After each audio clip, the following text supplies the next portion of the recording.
아 뜨거워.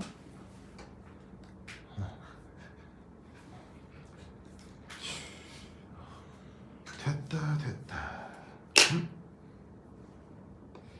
뻥.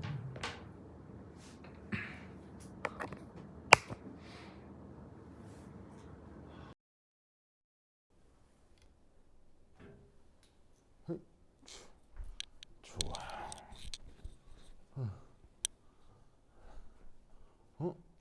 좋았어.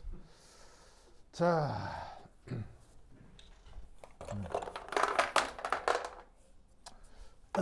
이제 여러분들이 이제 과학고들을 갔는데 그게 희한하게도 그 경남과학고하고 창원과학고가 학교 커리큘럼이 똑같아요. 똑같아요. 그러니까 뭐 과학고의 기본적인 커리큘럼은 과학고 다 똑같거든요.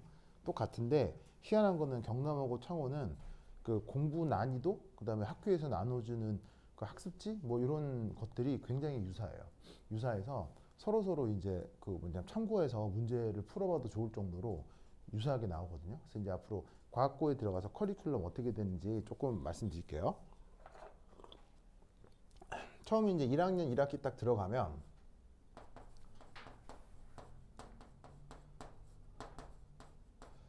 1학기에는 그 과학 과목을 두 개를, 화학 관련된 과목을 두 개를 배워요. 하나가 통합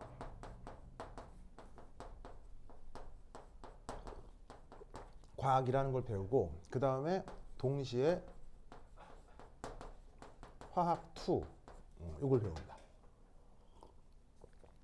그래서 이 과학고 커리큘럼에는 뭐가 없냐면 화학 1 이게 아예 커리큘럼이 없어요.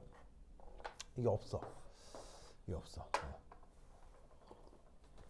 그래서 화학 1이라는 커리큘럼이 아예 없고 어떻게 돼 있냐면 여기에 있는 이 통합과학에 이게 이제 당연히 여기 어떻게 되냐면 이 통합과학은 통합이니까 물리, 생물, 지구과학이 있는데 여기에 화학 1이 이게 섞여 들어가 있어요. 그러니까 쉽게 얘기하면 물리원, 생원, 지구과학원, 화학원 이걸 하나로 이제 뭉뚱그려서 하나의 통합과학이라고 이제 과목을 만든 거지. 그래서 이제 이 과목은 학교마다 그 선생님들이 돌아가면서 과학생이 돌아가면서 일부분 담당을 하시는 거예요. 그래서 이제 통합 같은 과학 같은 경우는 중간고사, 뭐 기말고사 시험지 보면 함시험지 안에 이 네 개 다 나와요. 아시겠죠? 나옵니다. 그래서 그래서 이 통합과학이 화학 1, 물리원, 생물원, 지구과학 1을 하나로 때려 넣은 과목을 만든 거예요. 그러다 보니까 화학 1이라는 커리큘럼 자체가 없습니다. 알겠죠? 자, 그럼 이제 이때 문제 난이도 수준은 어떠냐면요. 이 통합과학은 화학 1을 포함한 수능 수준이에요. 수능. 그래서 이제 수능 기출, 그 다음에 이제 수능 수준이니까 일반계 과학고라고 치자면 고3을 마친 학생들. 아시겠죠? 그래서 일반계 고등학교 고3 마친 학생들의 수준의 문제가 그냥 중간고사, 기말고사에 나와요. 그 물리학, 생물, 지구학 다 마찬가지로. 알겠죠? 그래서 지금 여러분들은 중학생이 끝난 거지만 이미 여러분들이 1학년 1학기 중간고사 시험지 받아볼 문제는 일반계 고등학교의 고3 학생들 수준의 문제가 바로 나오는 거예요. 알겠죠? 그리고 이제 거기에 화학 2라는 과목이 같이 진행이 되거든요. 그 화학 2가 이제 어떻게 되냐면 이게 수능이에요. 수능 수준의 화학 2고 여기에 이제 플러스 그 대학교육과정의 화학이 일부 더해져요. 그래서 사실은 그 고3 학생들이 그러니까 일반계 고3 학생들이 보는 수능 화학 2에다가 약간의 대학교과과정까지 들어있기 때문에 일반계 고등학생들이 풀기에는 굉장히 어려운 문제들이 많이 있어요. 그래서 이 화학 2 시험지에는 그 수능 화학 2 기출 문제, 그다음에 일반학 연습 문제, 뭐 여러 가지 미트리트 기출 문제, 뭐 경시대회, 화학 경시대회 문제 등등등이 막 섞여가지고 중간고사, 기말고사로 막 나와요. 뭐만 아시겠죠? 그죠? 이렇게 됩니다. 그리고 나서 이제 1학기가 끝났어요. 그러니까 1학년 1학기 때는 화학 관련 과목으로 두 개가 동시에 나오는 거예요. 그죠? 자, 그리고 이제 1학년 2학기가 되었어요. 1학년 2학기. 그럼 1학년 2학기 때부터 이제 시작되는 과목은 바로 고급 화학이라는 과목이에요. 창원과학고, 경남과학고 마찬가지예요. 그래서 고급 화학이라는 과목이 1학년 2학기 때 바로 시작이 됩니다. 그리고 이 과목은 바로 2학년 1학기까지 계속됩니다.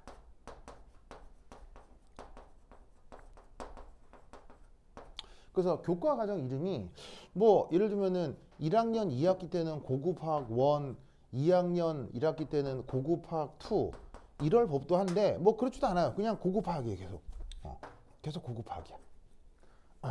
그래서 이제 사실은 이 고급화학 배우면서 화학 1, 고등 교과 과정 화학 1에 나왔던 진도 부분, 그 다음에 화학 2에 나왔던 진도 부분을 동시에 배운다고 생각하시면 됩니다. 하지만 그 순서는 그런데요. 내용은 그냥 일반화학입니다. 그냥 일반화학.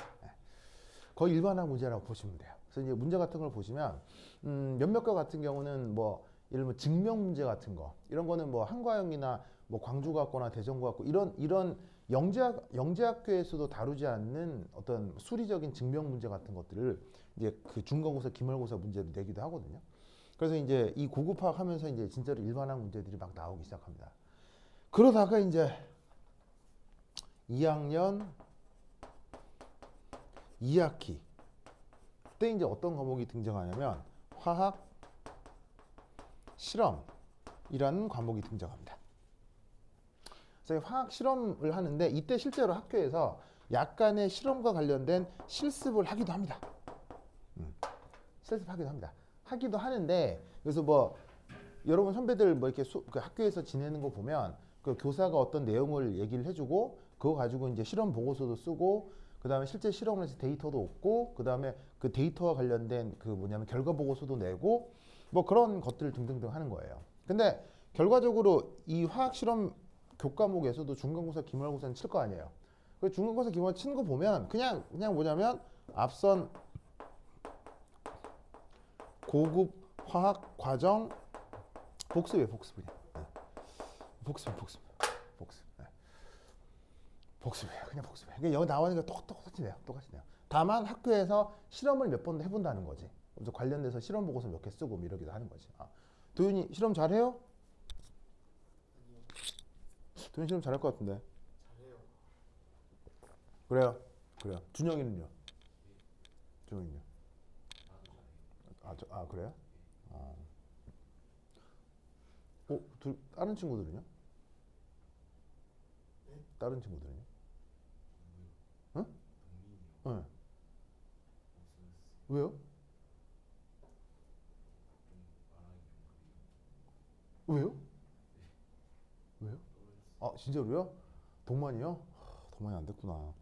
그래요. 뭐 하여튼 뭐 같이 공부하던 친구들 중에 떨어져서 같이 못 보는 친구들이 여러분들 다 있죠, 그렇죠? 다 있죠. 예, 뭐 하여튼 뭐 근데 그렇다고 하더라도 그거 뭐 그렇게 떨어졌다고 해서 뭐 기분 나빠할 필요도 없고요.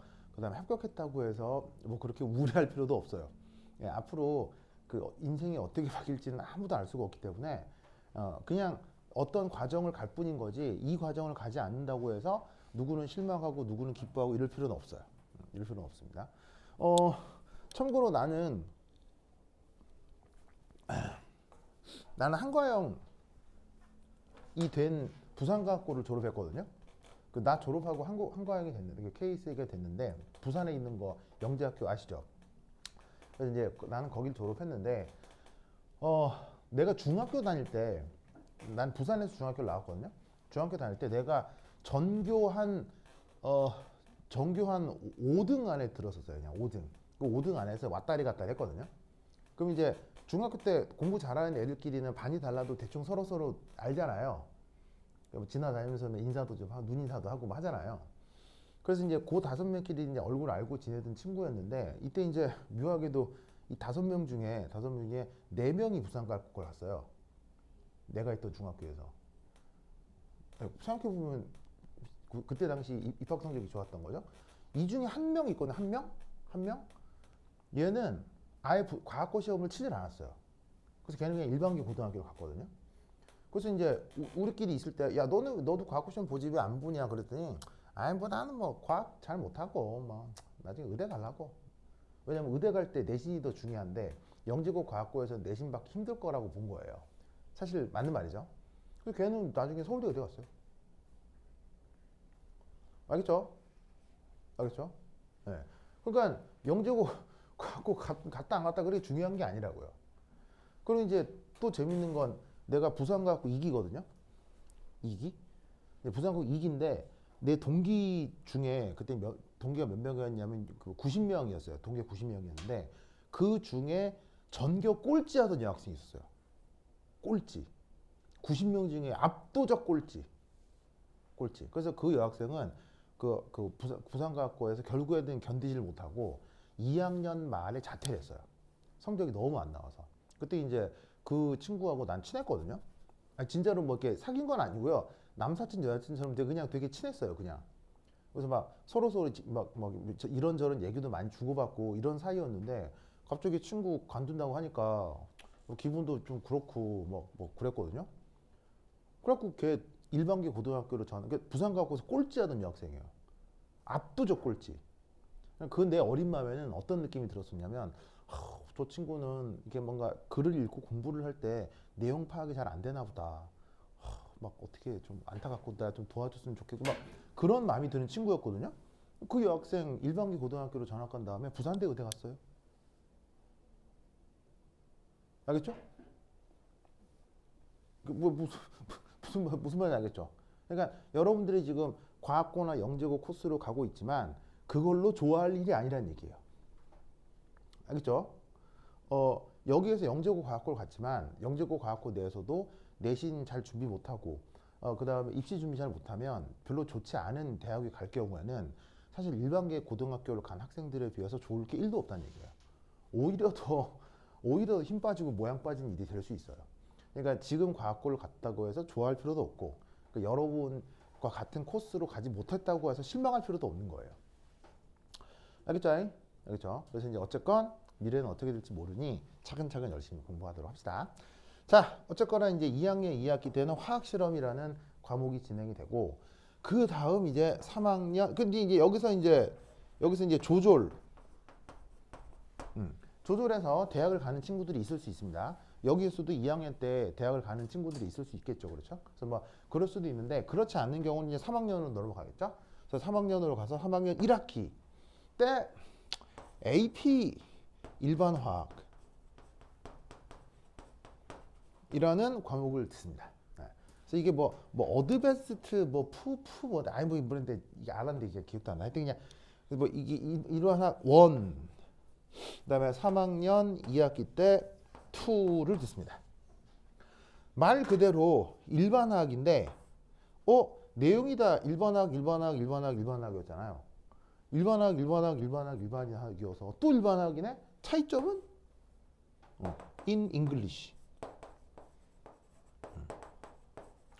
교사가 영어로 수업하는 건 아닙니다. 아시겠죠? 영어로 수업을 하려면 영어에 대한 그 이해도가 엄청나야 되기 때문에 그런 능력을 갖고 있는 사람은 드물고 학교 선생님이 영어로 수업하는 건 아닌데 시험 문제를 영어로 냅니다. 그래서 이제 모든 그 학습지와 그 다음에 시험 문제가 영어로 나옵니다. 알겠죠? 이렇게 이제 화학 교과 과정이 이제 꾸려집니다. 근데 여기서 놀라운 사실은 뽀로뽀로뽀로뽀 이렇게 교과 과정이 나눠지긴 하거든요. 교과 과정이 나눠지긴 하는데 잘 생각해봐라. 자, 통합과학 때 화학 2 때 배웠던 화학생이 있어. 그럼 그 학생님이랑 또 고급학 화학 실험을 하게 될 거 아니야? 무슨 말 알겠어요? 그러면 내가 여러분 입장 보고 생각해봐. 자, 내가 화학 교사인데 얘를 맡았어. 1학기 때부터 2학기 때부터 수업을 할 거야. 그래서 1학년이니까 그거에 맞춰 그 수준에 맞춰 교재도 준비하고 그 다음에 커리큘럼 다 만들어서 1학년이 알아야 될 수준의 수업을 착 하고 무슨 말 알겠어요? 그 다음에 얘가 딱 성장하기에 맞춰서 이제 2학년이 되었구나. 그럼 그 다음 단계에 맞춰서 또 교재도 새로 만들고 수업도 하고 무슨 말 알겠죠? 알겠죠? 그리고 3학년이 됐으니 이제 더 이상 너 정말 실력이 아주 일취월장해졌구나. 그렇다면 그에 맞게 또 고급 과정의 수업을 이렇게 교사가 준비할 것 같아요? 절대로 이러지 않을 것 같아요. 이렇게 할까요? 학교 교사가? 무려 똑같은 화학인데 이름이 달라진다고 해서 교재를 새로 쓰기 시작하면 일이 엄청나게 많을 거 아니에요. 뭐 뭔지 알겠어요? 그럼 학교 교사는 이 수업 어떻게 할까요? 놀랍게도 내용이 같아요. 이름만 좀 다를 뿐이고요. 심지어 교사가 사용하는 교재도요. 거의 비슷해요. 거의 비슷해요. 그 제목에 뭐 화학 2 있던 게 싹 지우고 고급화학 이렇게 바뀌는 거 외에는 내용적으로 더 똑같아요. 그럼 이 말이 무슨 말이냐면 여러분들은 당장 1학년 1학기부터 일반 화학 공부를 시작하게 된다는 얘기예요. 아시겠죠? 일반 화학 공부를 시작하게 돼요. 그래서 이 난이도가 차이가 1도 없어요. 난이도가 전혀 차이가 없어요. 심지어 교사가 어떻게 하는지 아세요? 교사가 어떻게 하냐면 예를 들어서 지금 38기는 고급화학을 하고 있어. 무슨 말 알겠어요? 알겠죠? 근데 이제 38기는 고급화학이 38기는 화학 실험을 하고 있어. 그럼 38기 화학 실험이면 39기는 고급화학을 하고 있겠지. 근데 만약에 교사가 같아. 그럴 수 있잖아. 내가 2학년에 들어가고 3학년에 들어갈 수 있잖아. 시험 문제 똑같이 내요. 무슨 말 알겠어요? 여기서 냈던 문제 그대로 내요. 물론 100% 일치하는 건 아닌데 화학 실험에 냈던 문제 10개라고 하면 그중에 4개 정도는 거의 비슷한 거 똑같이 내요. 그럼 이 말은 무슨 말이냐면 교사 입장에서는 여러분들의 수준을 감안해서 수준에 맞는 수업을 한다 안 한다? 절대로 그런 일은 벌어지지 않아요. 교사 입장에서 교사 편한 대로 수업이 진행이 됩니다. 무슨 말 알겠죠? 그래서 그 여러분 학교 학생들, 그러니까 그 내 수업 시간에 있는 학생들에 대한 얘기는 아니고 나도 이제 어디서 전해 들었어요. 어디서 전해 들었는데 그리고 또 하나 또 하나 그렇다면 이때 이 화학 수업이 일주일에 몇 번 들었느냐? 화학 수업 일주일에 몇 번 들었게요? 화학 수업이요 일주일에 3hour예요. hours per week. 3hours. 그러니까 이게 뭐냐면 이게 단위수로 재단 이게 아니고 그냥 일주일에 1시간, 2시간, 3시간 딱 3시간만 있다는 얘기예요. 그럼 만약에 교사가 2명이면 1시간 반씩 나누는 거고요. 교사가 3명이면 1시간씩 들어오는 거예요. 무슨 말 알겠죠? 그럼 여러분 수업 1시간 받아봐서 알겠지만 수업 1시간 딱 들어와서 교사가 여러분 출석 부르고 숨 몇 번 쉬면 15분 지나가잖아요. 무슨 말 알겠죠? 그럼 나머지 한 3, 40분 정도 얘기하는 거란 말이에요. 그걸로 여러분은 일반학 전체를 배워야 돼요. 즉 교사 입장에선 예를 들면 뭐 수학이나 국어 이런 것들은 단위수가 좀 되잖아요. 그러니까 충분히 그 학교 교과 과정에서도 배울 수 있는 게 있는데 이거는 일반계 고등학생이 배워야 되는 화학 1, 2를 넘어서 대학 수준의 일반화학을 배워야 되는데 수업 시수가 굉장히 극도로 작아요. 이런 상태에서 교사는 어떻게 수업을 한다? 어떻게 수업하게요? 여러분 창원과학고나 경남과학고 가면 교사들이 하는 수업 패턴은 두 가지예요. 첫 번째 암송 뭐냐면 자기가 써둔 교재 있잖아요. 처음부터 그냥 읽어요. 막 읽어요. 두 번째는 자기는 수업도 안 해요. 수업도 안 하고 뒤에 앉아 있으면서 학생들한테 이거 풀고 설명해 볼 사람. 그럼 이제 뭐 도현이 같은 데가 쪼요. 도현이 가서 해봐요. 도현이가 으아 하면 그냥 그렇지? 뭐 이렇게 하고 막 애들이 막 질문하고 서로 디스커션하고 막 그리고 끝이에요. 학교 수업은 이렇게 진행돼요. 어떤 상황인지 알겠죠? 즉 배워야 할 것은 대학 교과 과정인데 고등학교 화학원 화학2도 사실은 합쳐 놓으면 양이 적진 않거든요. 그런데 거기에 일반화학 내용까지 오직 일주일에 3시간을 통해서 그런 식의 수업을 통해 이 내용을 다 커버할 수 있겠냐는 거예요. 내가 봤을 때는 한참 불가능해요. 그래서 나도 전에 들은 얘기인데 경남과학고 학생 어떤 역이었어요. 내가 맡은 학생은 아니었는데 주변 학생으로부터 이게 주변 다른 교사 선생님들로부터 들은 얘기인데 자기가 경남과학고 왔는데 제일 곤란한 게 화학이래요.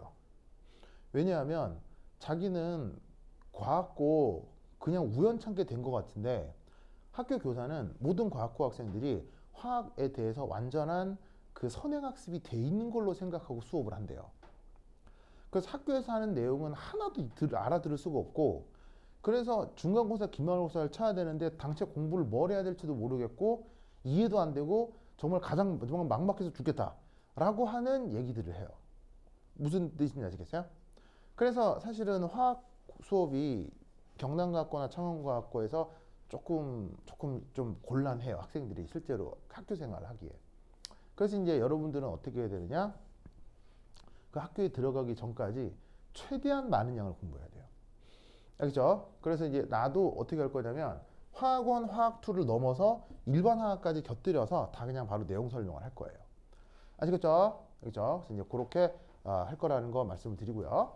그 다음 교재는 이제 앞으로 이렇게 드릴 거거든요. 좋은데 교재와 함께 뭘 준비해야 되냐면 바로 필기 노트를 준비하셔야 돼요. 뭘 준비해야 된다? 필기 노트. 그래서 어떻게 하냐면 내가 수업 시간 하는 내용 있죠. 요거를 하나도 빠짐없이 처음부터 끝까지 꼼꼼 필기로 남기셔야 됩니다. 알겠죠? 왜? 필기를 하면서 내용 습득이 될 수 있어요. 그래서 필기로 남겨서 그걸 나만의 자료로 만들고 이 필기가 충분히 나오면 나중에 뭐 영재고 과학고 뭐 어디를 가건 그게 또 하나의 나의 사전처럼 쓰일 수가 있으니까 꼭 그 뭐냐면은 수업 필기를 남겨 놓으세요. 아시겠죠? 그리고 이렇게 바로 모든 강의는 이게 촬영을 할 테니까 그 학원에 이제 밴드가 있을 겁니다. 밴드 번호를 학원에 알려줬고요. 학원에 요청하면 밴드 링크를 여러분들이 받을 수 있거든요. 그래서 복습이 필요하다거나 할 때 이 밴드 링크로 들어가서 이 강의를 그대로 똑같이 볼 수 있어요.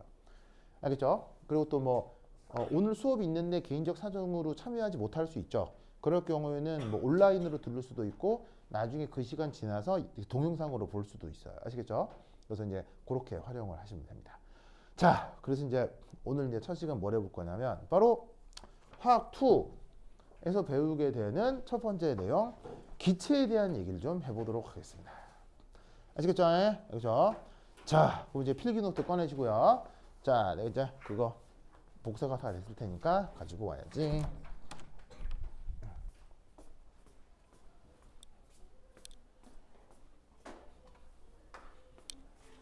안녕하세요.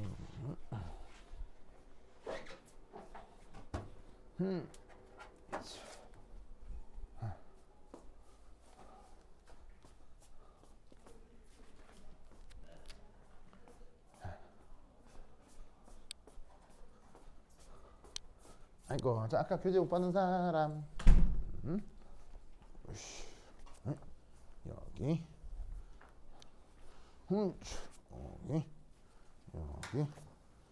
여기.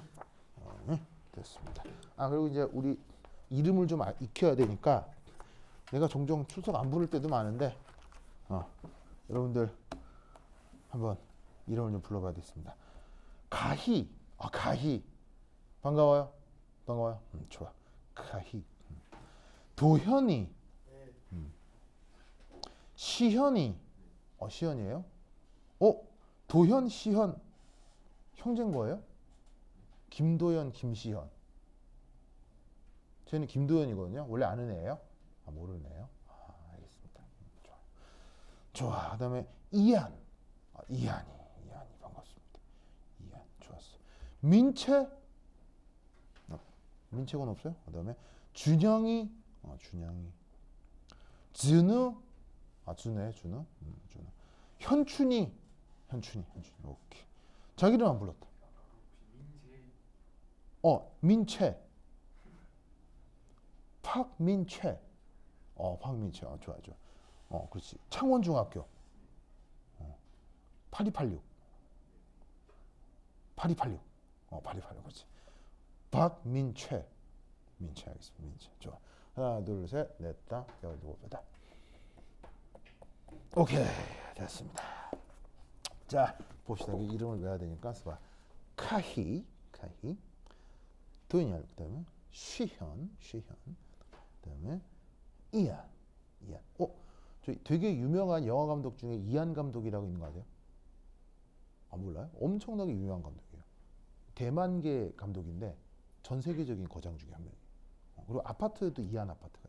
자, 그다음에 그다음 민채, 그다음에 즈능이, 즈능, 그다음에 현춘이. 좋았어. 현춘, 아리, 즈능, 알겠죠? 뒤에 가희? 아니지. 가인 저기. 좋았어. 이안, 그렇지. 이안. 민채.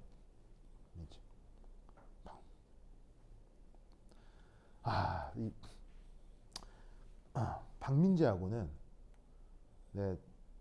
내가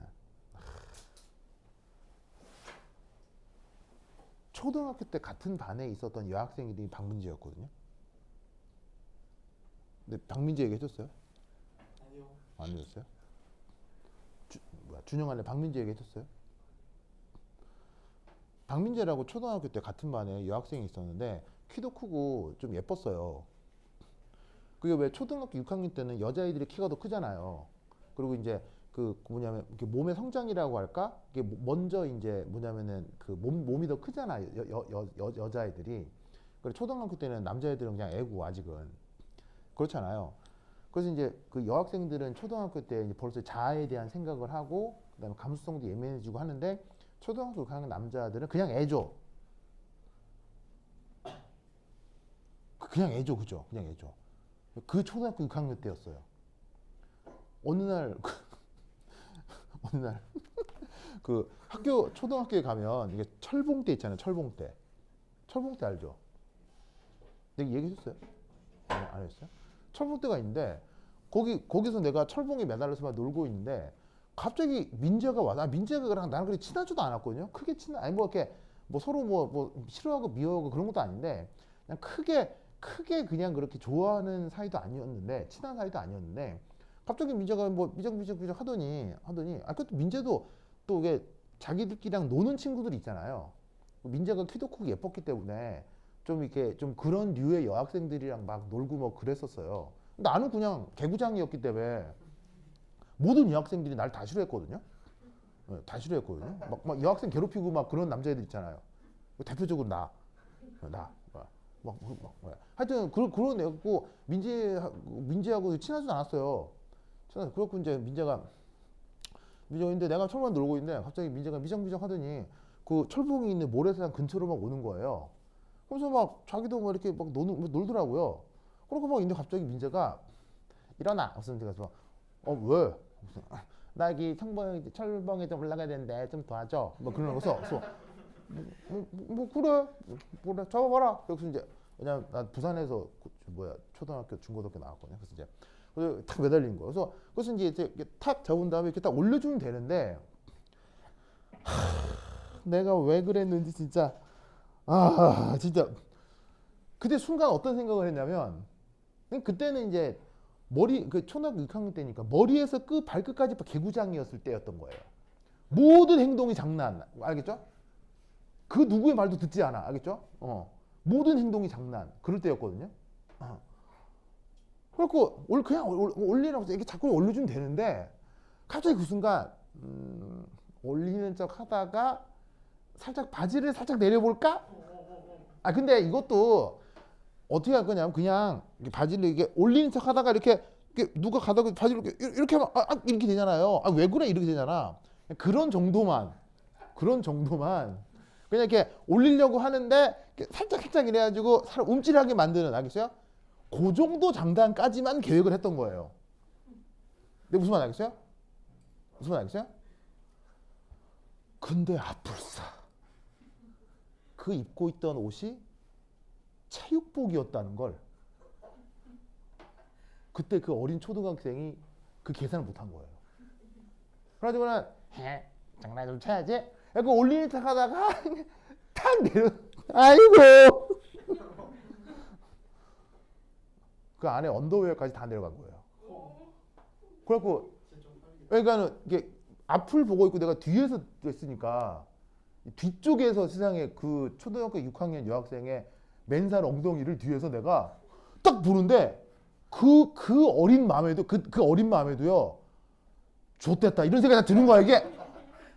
내가 이거 이렇게까지 계획한 건 아니었거든요. 이거를 계획한 건 아니 그냥 이렇게 왜 이게 하려고 하면 이게 살짝 이렇게 내려가면서 아 왜 그래 뭐 이게 이 정도까지 나의 계획이었는데 이거 훌렁 내려면서 순간 이게 뭔가 이게 큰일 났다는 생각이 벌어진 거예요. 그때부터 이제 그 민재가 이제 엉엉 울기 시작하는데 이거 어떻게 이게 위로도 못하겠고 있잖아. 뭐 미안해 네 엉덩이를 봐서 미안 이럴 수 없고 막 뭐 무슨 말이죠? 근데 또 하필 그때 그 초등학교 때 그 교생 선생님 맞지? 교생 선생님이 많이 와 있었어요. 교생 아직 교생 필습 해봤죠? 그러면 그 교생 오는 사람들은 사실 그 숙련된 교사예요. 걔들도 사실 애들이에요. 교생으로 오는 애들도 걔들도 대학교 1학년, 2학년 애들이잖아요. 그런 애들이 볼 때 이 사건은 너무너무 큰 사건이었던 거야. 그래가지고 그 교생 선생님들 중에 여선생들이 특히 막 와가지고 그때부터 나를 인민재판하기 시작하는데 진짜 막 드는 생각이 정말 죽고 싶다. 없어 진짜 내가 왜 이랬지? 하여튼 무슨 말이야? 막 여선생들이 돌아가면서 나 이런 너 그럼 어쩌라 그래서 막 하고 네 조선들 막그 초등학교 6학년 때 진짜 아니 물론 내가 잘못하긴 내가 내 잘못이지 잘못 맞는데 진짜 와 그런 일이 벌어질 줄 나 상상을 못했거든요. 그리고 진짜 그때 내 인생에서 혼날 거에 한 50%는 그때 다 혼난 것 같아. 진짜 막 와. 하여튼 막이죠, 알겠죠? 그나마 그렇게 그냥 약간 잔소리 받고 끝난 게 내가 그 학교 전교 1등이었거든요. 네. 그게 또 우리나라 학교 좀 그런 거 있잖아요. 공부 잘하면 말썽표도 좀 봐주죠. 네. 그런 또 불합리한 게 있잖아. 그러다 보니까 그걸로 끝났지. 내가 만약에 진짜 진짜 막 공부라도 못했으면 진짜 상상도 못할 페널티를 받았을 것 같아요. 그리고 나서 졸업식 날 민재 엄마를 본 거예요. 그래서 민재 엄마가 쓱 다가오더니 근데 난 또 얼마나 날 혼낼까 하면서 이러고 갑자기 민재 엄마가 아이고 정일아 해서 네 그래서 니 어떡하노? 하면서 막 니 이제 민재 책임져야 된다. 그렇게 뭐 깜짝이야. 뭐 그랬었던 적이 있죠. 오케이 박민재? 네. 근데 그 민재가 지금은 남학생이네요. 자 지금 네. 그래서 그때 하여튼 민재 그리고 민재는 졸업하고 나서 한 번도 못 봤어요. 네. 그래서 그 민재도 이제 47살이네요. 자 잠깐 보자. 자 다 받았죠? 자 이제 오늘 첫 시간 기체에 대한 얘기를 해보도록 하겠습니다. 보자 기체. 그래서 민재 친하게 지내요? 그래. 자 봅시다. 자 챕터 9.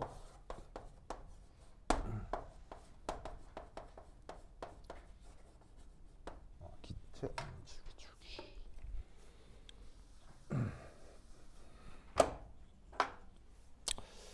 뚜루뚜루뚜.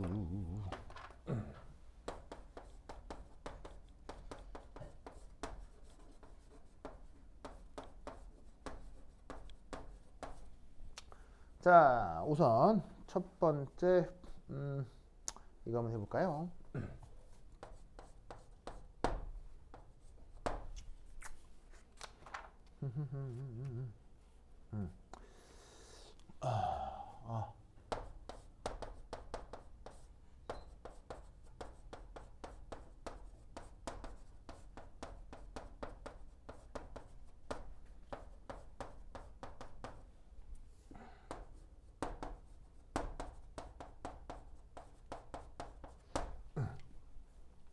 자, 압력이라고 하는 개념을 좀 얘기를 해볼 텐데 압력을 이제 영어로는 pressure라고 하죠. 그래서 압력은 이렇게 항상 알파벳 P로 많이 표현을 하는데 이 녀석의 이제 정의는 바로 이게 되겠습니다.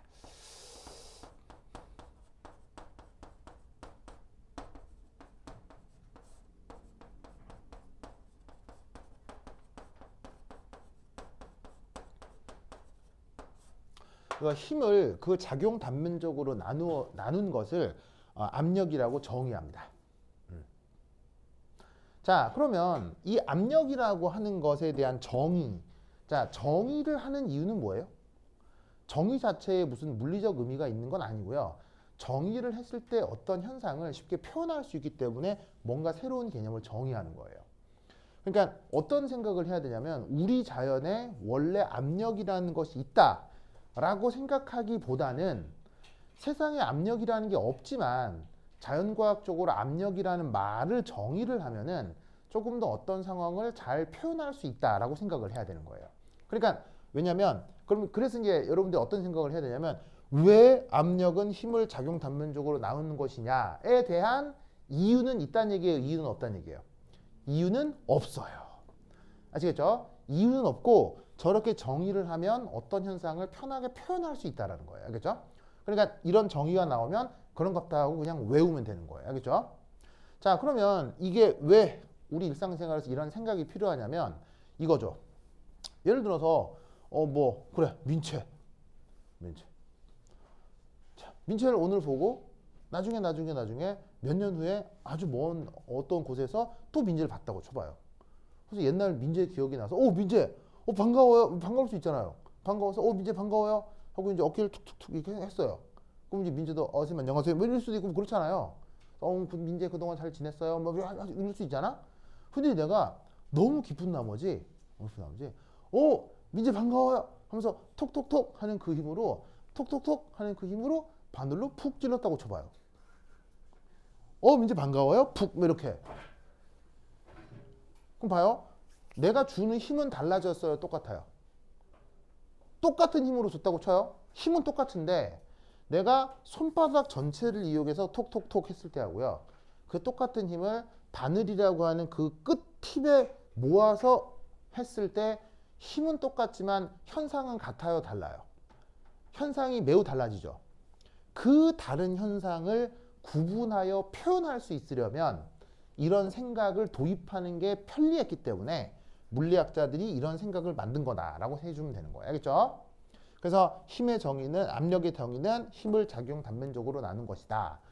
자, 그럼 이것으로부터 요놈의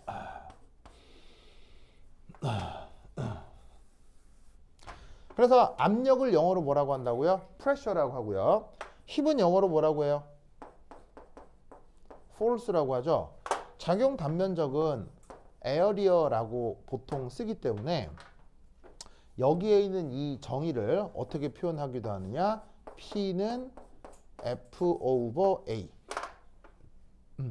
이런 꼴로 표현하기도 합니다.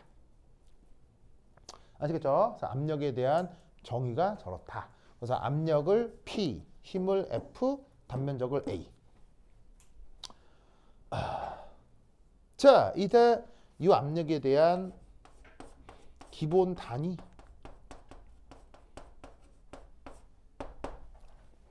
자, 힘의 가장 기본 단위는 뭐예요? 뉴턴이죠. 면적의 기본 단위는 뭐예요? 미터 제곱이죠. 그래서 이 1 뉴턴 퍼 미터 제곱을 뭐라고? 1 뉴턴 퍼 미터 제곱 이렇게 쓰시면 돼요. 그냥. 알겠죠? 그래서 압력과 관련된 가장 기본적인 단위는 1 뉴턴 퍼 미터 제곱입니다. 그래서 이렇게 쓰면 되는데, 그리고 이렇게 쓰는 표현이 가장 흔합니다. 이렇게 되는데 얘를 줄여서 요렇게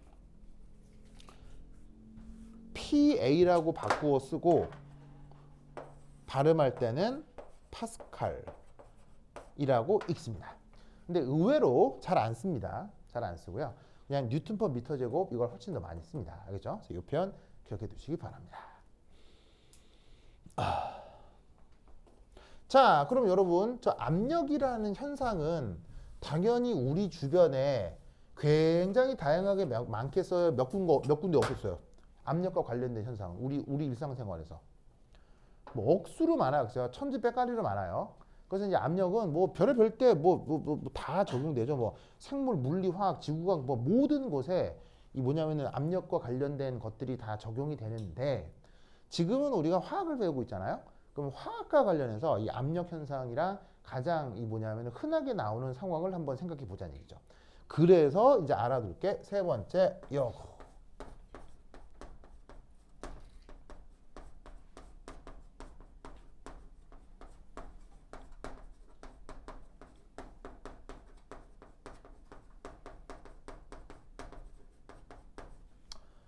자, 액체 기둥에 의한 압력 표현을 한번 생각을 해볼게요.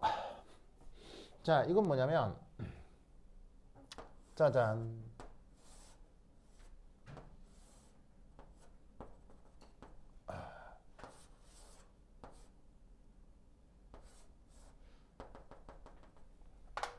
자, 어떤 그릇이 들어있는데 여기에 이렇게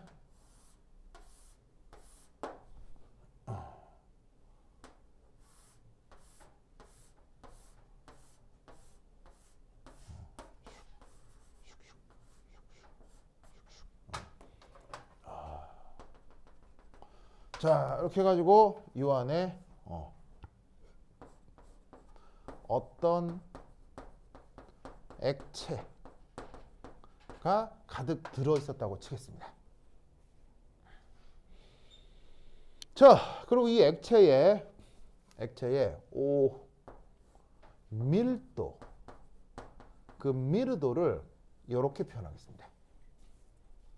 자, 저 쓸 때 좀 묘한데 어떻게 쓰냐면 요렇게 쓰는 거예요. 구를 거꾸로 쓰는 거예요. 알겠죠? 그래서 읽을 때는 어떻게 읽냐면 RHO 로라고 있습니다. 영어가 아니고요. 그리스어 알파벳인데 읽을 때 로 이렇게 읽습니다. 그래서 이제 로라고 읽고 표시할 때는 구를 거꾸로 쓰는 것처럼. 그렇죠? 그래서 이제 앞으로 액체의 밀도는 이렇게 로라는 표현으로 쓰도록 하겠습니다. 아시겠죠? 그렇죠? 자, 그리고 이때 여기에 있는 여기서부터 여기까지 요 H 얘는 바로 지금 주어져 있는 액체 기둥의 높이라고 하죠. 그리고 이때 여기에 요 부분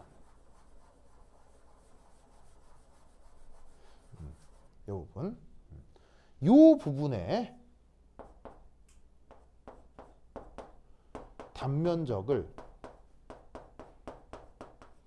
A라고 하겠습니다.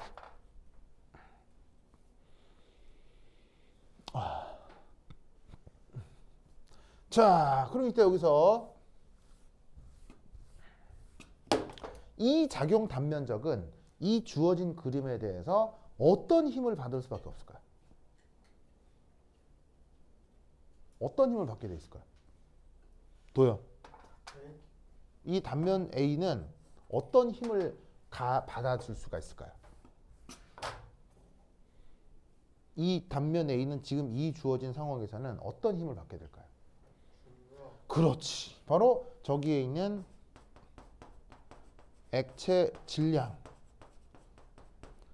의한 중력이 가해지겠죠.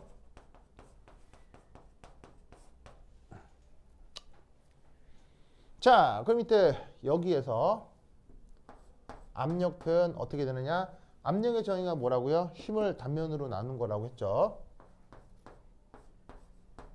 그럼 이때를 이렇게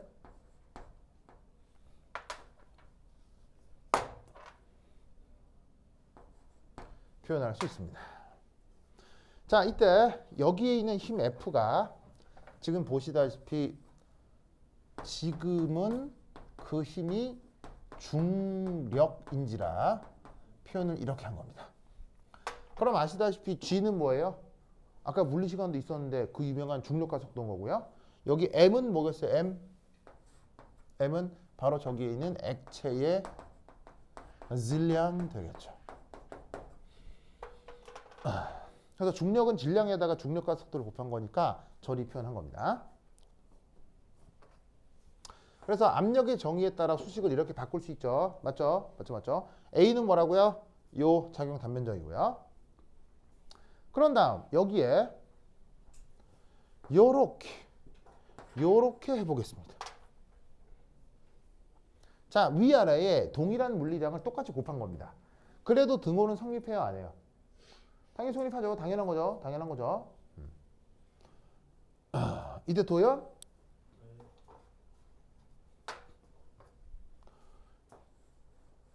이거 어떻게 읽어요?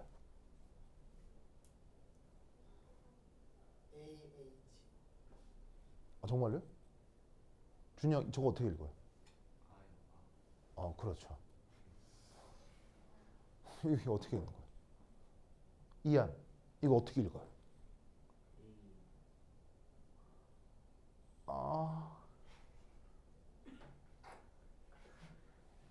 이한 어떻게 읽는다고요? 어떻게 읽는다고요? 그렇죠, 그렇죠, 그렇죠. 이한 잘했어요. 이한 대단해. 오, 대단해. 이한 영어 되게 잘하는구나. 예. 영어 감탄사 아가 이거잖아요. 이거. 그렇죠. 하여튼 그렇죠. 그래. 민재야, 많이 놀랐어요? 괜찮아요? 그래. 그래요. 네, 알겠습니다. 네. 자, 어쨌건. 그러면 이게 뭐냐? 버르버르버르바. 이거겠죠.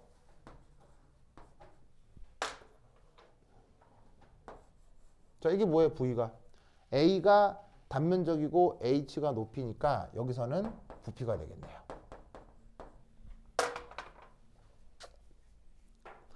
자, 이제 얘를 뭐라고 쓸 수 있다? 그 유명한 요수식으로 표현할 수가 있죠. 그래서 이때 또 뭐를 냉큼 바꾼 거냐면 여기서부터 요만큼을 이렇게 바꾼 거죠. 자, 뭐로 나눈 거예요? 질량을 부피로 나눈 거니까 이 물리량은 무엇입니까? 자, 앞에서 얘기하고 있는 액체의 밀도가 되겠죠. 그래서 액체 기둥에 의한 그 압력은 그 액체 밀도에다가 중력과 속도에다가 그 기둥 높이 곱하셔서 저렇게 압력을 표현할 수 있습니다. 알겠죠? 표현하겠죠? 자, 그럼 이때 이것으로부터 이 압력과 관련해서 뭐를 또 한번 생각을 해볼 것이냐. 네 번째, 4.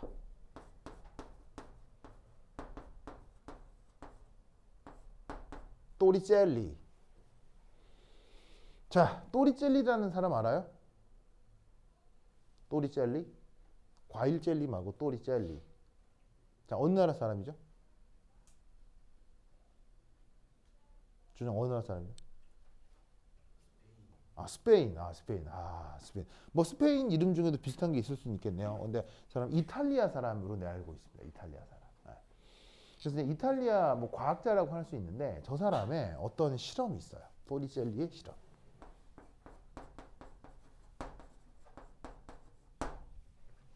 자, 또리젤리는 어떤 실험을 했냐면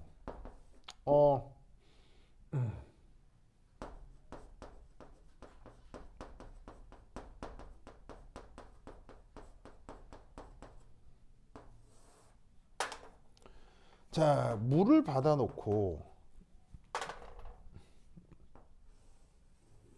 이렇게 어떤 유리잔을 넣어둔 다음에 이 녀석을 설거지를 할 예정이었어요. 그래서 이제 물에 이제 이렇게 뭐냐면 그릇 넣어놓고 조금 불렸다가 설거지 하잖아요. 뭐냐면 저기 시연 설거지 해본 적 있죠? 그래서 설거지 하려고 물에다가 어떤 그릇들을 넣어둔 거예요. 자, 그런 상태에서 이제 설거지를 해볼까 하는데 이때 묘하게도 자, 위쪽은 대기 중이잖아요. 물이 없는 공기 중인데 갑자기 어떤 상황이 벌어지냐면 이놈을 설거지를 하려고 위로 이렇게 꺼내는데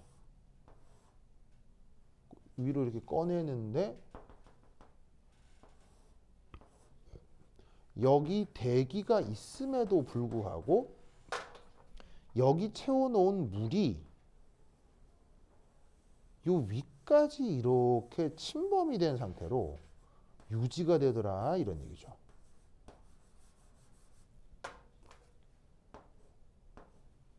그래서 그릇에 물이 채워져 있는 상태로 거꾸로 잡아 들어 올리면 묘하게도 원래 대기 중보다 더 높게 물이 치솟게 할 수 있다는 걸 관찰할 수 있는 거죠. 그래서 실제로 이런 모습 관찰해 본 사람,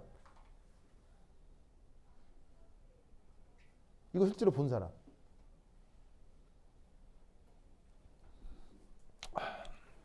가시야?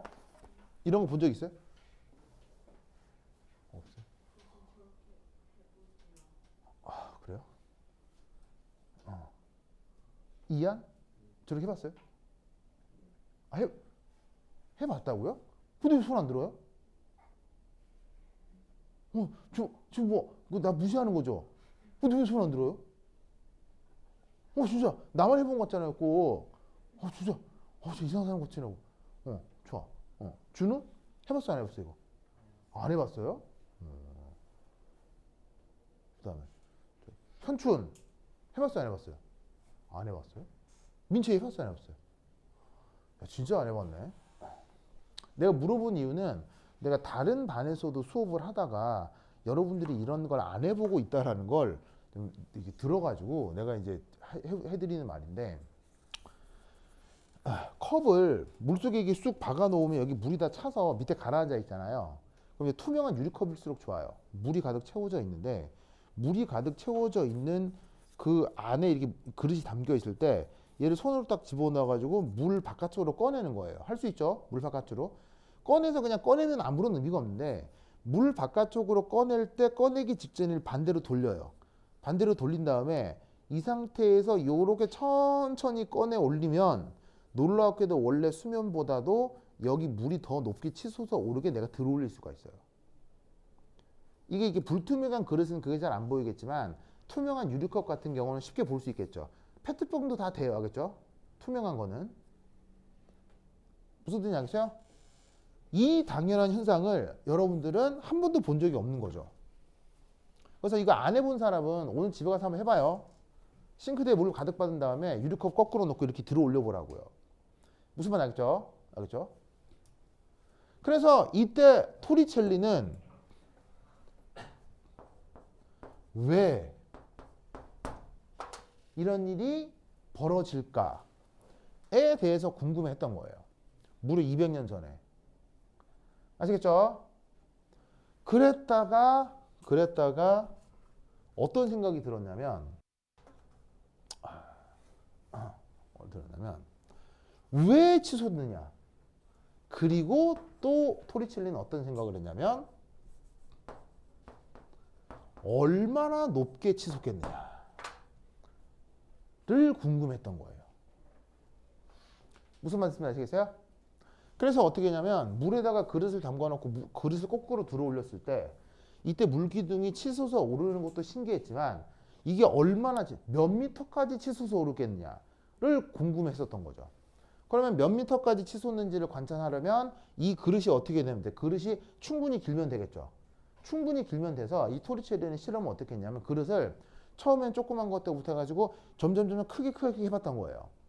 그랬더니 이 물기둥이 몇 미터까지 치솟는다? 몇 미터까지 치솟는다고요? 바로 봐.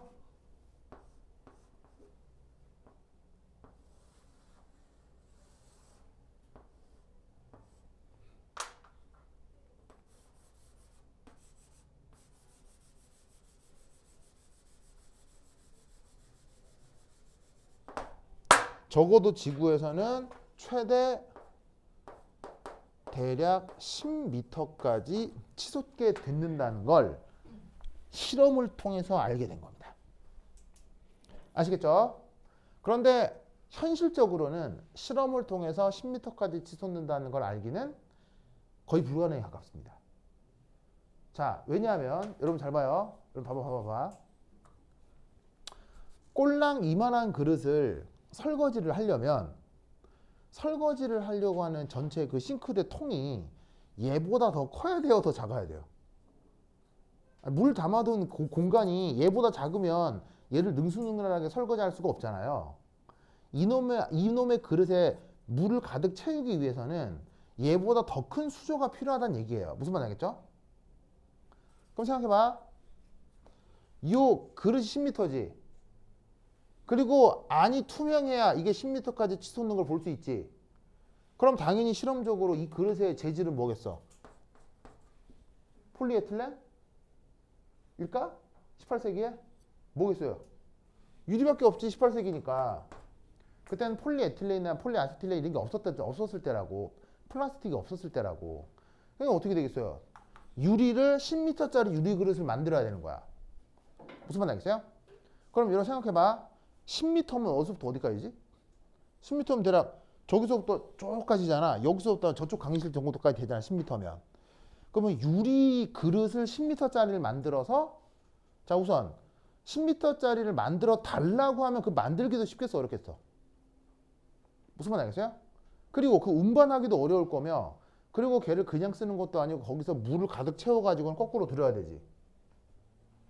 그러면 이만한 그릇을 채울 수조는 이거보다 더 커야 된다고 했잖아. 그럼 10m짜리 그릇을 담을 수조는 10m보다 작아야 되겠어요? 커야 되겠어요? 뭐만 알겠어요? 그러니까 수조 크기도 커야 돼? 작아야 돼? 엄청난 규모가 돼야 되는 거예요. 거기에 얘를 충분히 담궈야 되니까 10m만큼 얘를 세울 수 있게 수조의 깊이도 10m가 넘어야 돼. 깊이도 10m가 넘어야 되고 얘를 잡고 이렇게 들어야 되니까 거리도 10m가 넘어야 돼. 그래서 즉 가로 세로 깊이가 10m, 10m, 10m 이상이 되는 그릇이 필요하다고. 이상이 되는. 무슨 말인지 알겠어요? 그러면 생각해봐. 10m, 10m, 10m면 별거 아닌 크기야. 상상해보면 엄청난 크기야. 엄청난 크기지. 거기를 뭐로 채워야 돼? 물로 채워야 되지. 즉 별것도 아닌 건데 사실 생각해보면 실험적 입장에서 보면 굉장히 해결해야 될 게 많았던 거야. 그래서 사실은 이걸 어떻게 우리가 받아들여야 되냐면 처음에는 이렇게 조그만 걸로 했다가 얼마나 길어지지? 10cm 안 되니까 20cm, 30cm 점점 해왔던 거지. 그러다가 그릇을 1m, 야, 그릇도 1m면 야 그릇 1m, 1m 이 정도인데 이것도 사실 큰 거 작은 거야. 이것도 엄청난 거잖아. 이걸 해도 계속 올라갈 거 아니야. 그러니까 토리첼리는 느꼈겠지. 아, 이거는 답이 아니다. 뭐 말인지 알겠어요? 물로 해서는 이게 몇 미터까지 올라가는지 이거를 실험적으로 알아내는 건 이건 무모한 짓이다. 라는 뜻이겠죠. 그래서 토리첼리는 어떻게 했겠어요? 그래서 뭐냐면 잘 봐요. 물로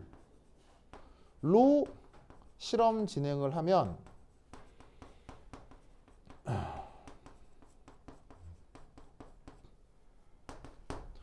10m 이상 미터 정도 치솟기 때문에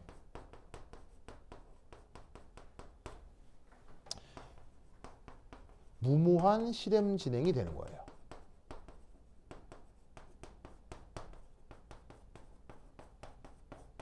그러면 이때 토리첼리는 어떻게 이 문제를 해결했을까요? 이런 게 이제 예를 들면 뭐 과학 탐구 수행 같은 거예요. 이런 문제점을 어떻게 해결해야 되겠냐고 그러면. 어떻게 하면 되겠어요?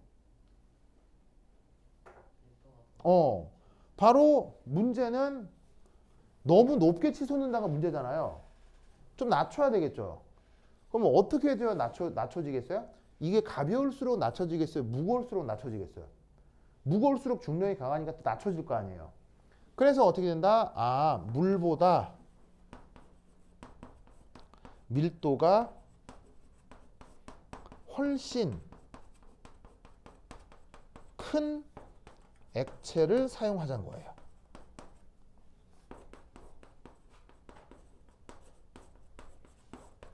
그때 걸려든 게 막 사전 조사를 했겠죠. 그때까지 알려져 있는 여러 가지 물질 체계를 막 사전 같은 걸 막 뒤지면서 막 조사했겠죠. 그때 걸린 게 바로 뭐다? HG 리퀴드 수은이 되는 겁니다. 자, 물은 여러분 밀도 얼마죠? 물의 밀도 얼마예요? 어제 여러분 선배들 가르치는데 여러분 선배 중에도 물 밀도 모르는 사람 있더라. 그래서 내가 아이고 이 답답하지라 내가 좀 잔소리하긴 했는데 자, 물 밀도 얼마예요? 물 밀도 얼마예요? 민채? 물 밀도 얼마예요? 아, 온도에 따라 다르다. 좋습니다. 온도에 따라 다르지만 그 변화 정도 폭은 클까요? 작을까요? 미미합니다. 아시겠죠? 미미. 저 걸그룹 멤버 중에 미미 있잖아요. 미안해. 어쩌고. 자, 물의 1 단위는?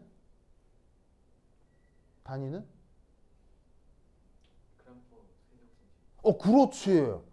민지 대단해요. 바로 1g per 세제곱센티미터입니다. 알겠죠? 그럼 얘를 단위를 약간 바꿔 볼게요.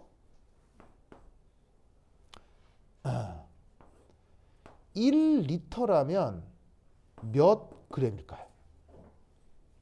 그러면 1리터라고 하면 몇 g이라고 하면 될까요?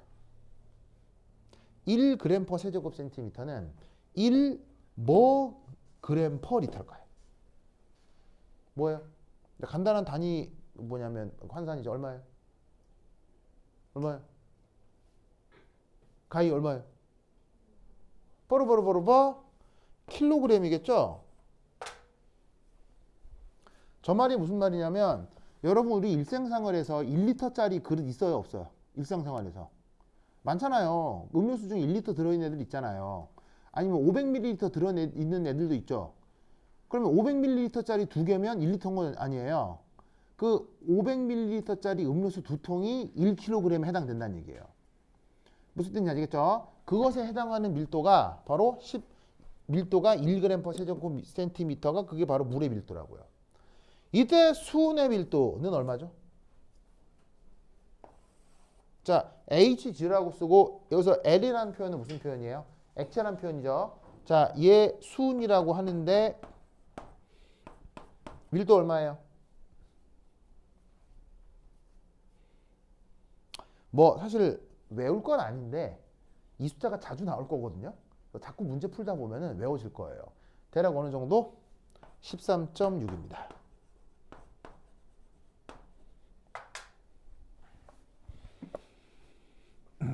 그럼 잘 보세요.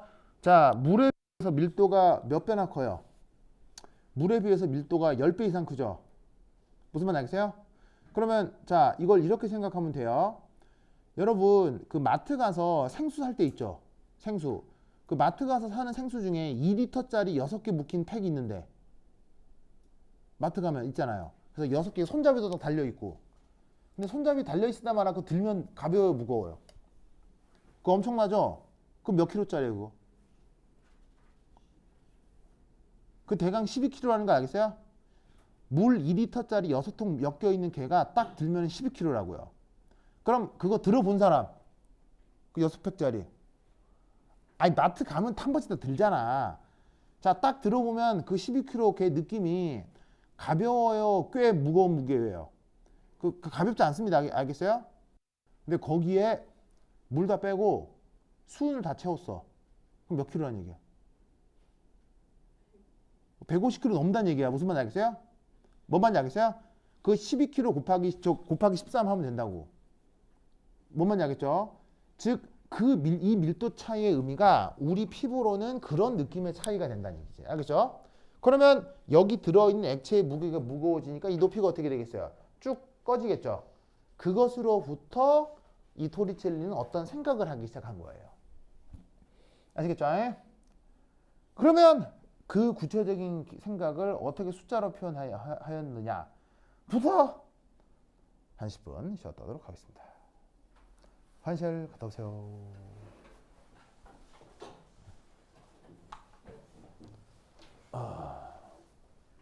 이거 뭐야?